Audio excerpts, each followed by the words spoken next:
BRS ప్రభుత్వం పోవడంతో ప్రజలు సగం రిలీఫ్ పొందారు. ఏ పార్టీ గెలుస్తుందని నిజంగా ఆలోచించలేదు. బీఆర్ఎస్ను ఓడగొట్టాలి, తండ్రి కొడుకులను ఇంట్లో కూర్చోబెట్టాలని ఆలోచించారు. కానీ వాళ్ళకు బీజేపీ గెలిచిన బాధ లేదు, కాంగ్రెస్ గెలిచిన బాధ లేదు. కాకపోతే ఈ టైంలో పుంజుకున్నటువంటి కాంగ్రెస్ పార్టీ గెలిచింది. రేవంత్ రెడ్డి ముఖ్యమంత్రి అయ్యిండు. నల్గొండ నుంచి కోమటిరెడ్డి వెంకరెడ్డి మంత్రి అయ్యిండు. అయితే నల్గొండ నుంచి కోమటిరెడ్డి వెంకరెడ్డి ఇది 5వ ఎమ్మెల్యే గెలవడం. మధ్యనోసారి భువనగిరి ఎంపీగా కూడా గెలిచాడు. 4 సార్లు వరుసగా గెలిచి చరిత్ర రికార్డు చేసిన వెంకటరెడ్డి మొన్నటి ఎన్నికలలో 2018లో ఓడిపోయిన తర్వాత చాలామంది డిసప్పాయింట్ అయ్యారు. ప్రజలు కూడా నారాజ్ అయ్యారు.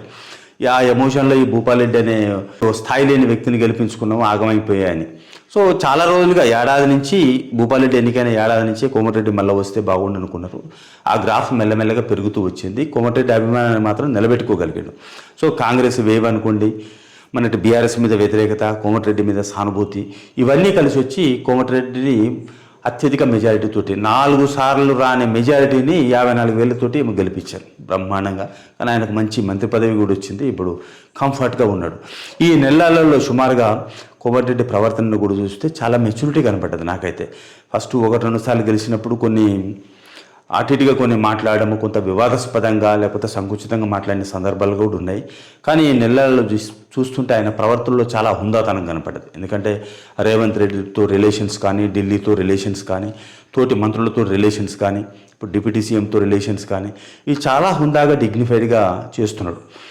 ఒక రకంగా చెప్పాలంటే కోమటిరెడ్డి మంత్రి ఇక్కడ ఎమ్మెల్యేగా గెలవడము, మంత్రి కావడం అనేది నల్గొండ టోటల్ ఉమ్మడి జిల్లాకు చాలా రిలీఫ్ అయింది. ఈ భూపాలరెడ్డి పోవడము, అడిపోతే జగదీష్ రెడ్డి 10 ఏళ్ల మంత్రి అటు పంపించడము, మొత్తం రిలాక్స్గా అయ్యారు. అటు ఉత్తమ్ కుమార్ రెడ్డి, ఇటు కోమటిరెడ్డి రావడం మాత్రం ప్రజలు కొంత మనశ్శాంతి పొందుతున్నారు. ప్రభుత్వ పాలన ఇంకా గాడిలో పడలేదు. అది ఎట్లయితుంది ఏమిటనేది చూసుకోవాలి. అయితే ఈ సందర్భంలో ఒక సూచన కూడా ఏమిటంటే కోమటిరెడ్డికి ఆశలు చాలా పెట్టుకున్నారు ప్రజలు. గత ప్రభుత్వ తప్పిదాలు చాలా ఉన్నాయి. గత ప్రభుత్వం మీద వ్యతిరేకత ఉంది, ఆ నాయకుల మీద వ్యతిరేకత ఉంది, కోమటిరెడ్డి మీద ఒక ప్రజాదరణ ఉంది, నమ్మకం ఉంది ఆ పార్టీ మీద కూడా. సో ఈయన నేరుగా ప్రజలతో సంబంధాలు పెట్టుకొని కలిస్తేనే ఆ ఆదరణ మరికొంతకాలం నిలబెట్టుకునే అవకాశం ఉంది. కోటరీకి అప్పగించి ఈయన ఎక్కువ హైదరాబాద్కు పరిమితం అయితే ఉంటుంటే కొద్దిగా నష్టం జరిగే అవకాశం ఉంది. అంటే ఇప్పుడు ప్రస్తుతానికి ఆయన కొద్దిగా ట్రీట్మెంట్లో ఉన్నాడు. ఇప్పుడేమి మన మధ్యాహ్నం 2 సార్లు వచ్చిండు. నిన్న ఏదో చిన్న మైనర్ ఆపరేషన్ అయినట్టుగా కూడా తెలిసింది. 2-3 రోజులలో ఆయన పబ్లిక్లోకి వచ్చే అవకాశం ఉంది.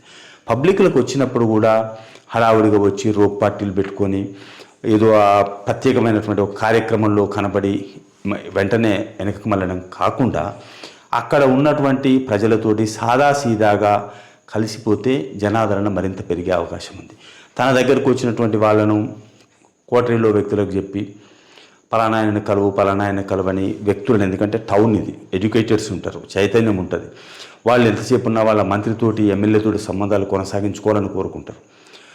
సో అది గుర్తించకుండా ఇంకా నల్గొండ కాన్స్టిట్యున్సీకే పరిమితం చేస్తే అసంతృప్తి పెరిగే అవకాశం ఉంది. సో ఆ కోటరీ అనేది వెంకటరెడ్డి బలపడటానికి, వెంకటరెడ్డి పనులు అమలు చేయడానికి మాత్రమే ఎజెండాగా చేసుకుని వాళ్ళు పనిచేస్తే బాగుంటుంది. సో వాళ్ళని దానికే పరిమితం చేసి ప్రజా సంబంధాలు మాత్రం నేరుగా కోమటిరెడ్డి కొనసాగిస్తే కోమటిరెడ్డికి మంచి పేరు వస్తుంది, ప్రజాదరణ ఉంటుంది. ఇంకోటి ఏంటంటే ఈయనకి ఇంతటితో అయిపోలే, ఇంకా మంచి ఫ్యూచర్ ఉన్నది. వాళ్ళు ఇంకా గమ్మత్తైన పరిణామాలు జరిగే అవకాశం ఉంటుంది.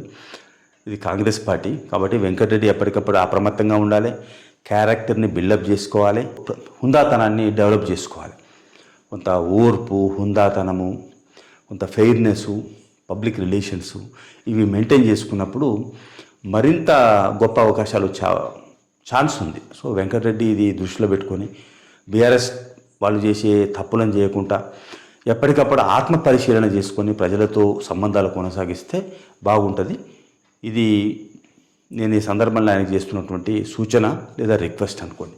సో మొత్తం మీద అయితే ఇవాళ తెలంగాణ ప్రజలు, ముఖ్యంగా నల్గొండ ఉమ్మడి జిల్లా ప్రజలు, నల్గొండ కాన్స్టిట్యున్సీ ప్రజలైతే చాలా హ్యాపీగా ఉన్నారు. పనులు కూడా ఆ తీరుగా ఉంటే కాంగ్రెస్ ప్రభుత్వానికి, వెంకటరెడ్డికి దోహలేదు.